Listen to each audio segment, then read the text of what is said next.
السلام عليكم. النهارده هنعمل بقى ايه القطر او العسل او الشربات بتاع الحلويات.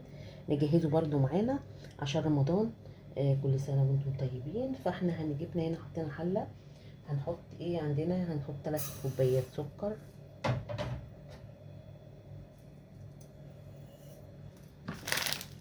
طبعا احنا بنجهزه بيبقى مرتاح من الوقت بتاعه، لان بياخد وقت كتير برضو.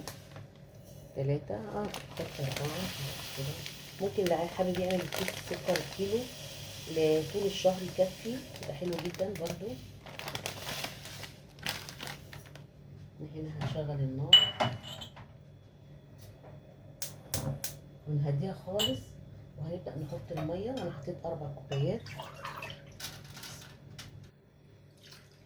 هنحط 3 كوبايات مية.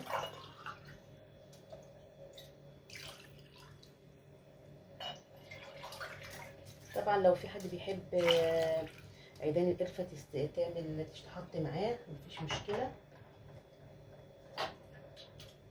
بس في اخر التسوية تقريبا عشان الريحة بتاعته. واللي حابب ماء زهر، طبعا في ناس بتحب تحط ماء زهر في الشربات.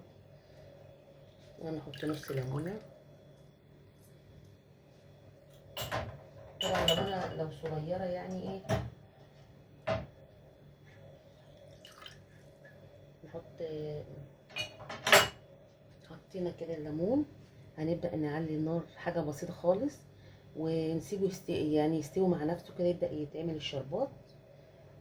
في اخر بقى بعد ما يخلص خالص هوريكم في حاجة تانية بقى، يعني مكون كده بيتحط عليه. زي ما احنا شايفين القطر او الشربات بيغلي اهو يا جماعة.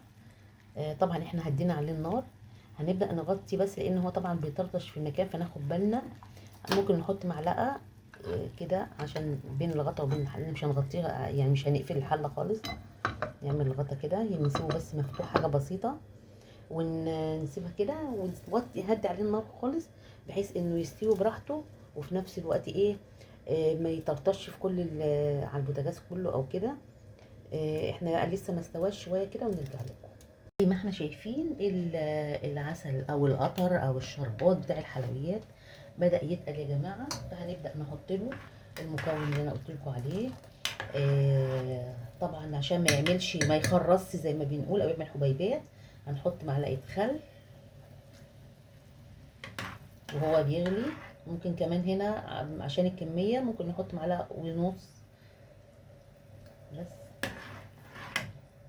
المعلقه مش مليانه كتير.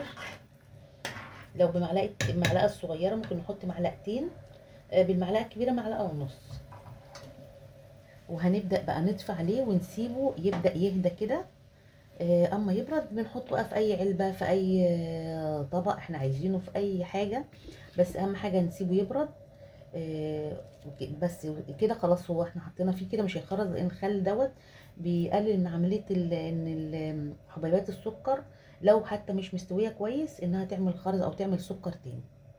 انا عندي يا جماعه البرطمان تاني فيه شويه عسل، كنت طبعا عاملاهم انا، بعمله كل فتره يعني، بخليه عندي في البيت. فكان فايض عندي حبه كده، فالحقيقه ضفتهم عليه. وقلت اديلهم يغلوا مع بعض شويه، وبعد كده ايه نبدا ايه نسيبه بقى يبرد. فانا حبيت اوريها لكم. احنا بقى كده خلاص طفينا عليه. وانا هسيبه اصلا يبرد بقى دلوقتي عشان بعد كده ايه نوريه لكم. واحنا كده هنا سيبنا القطر اهوت او الشربات او العسل بتاع الحلويات سايبينه يبرد.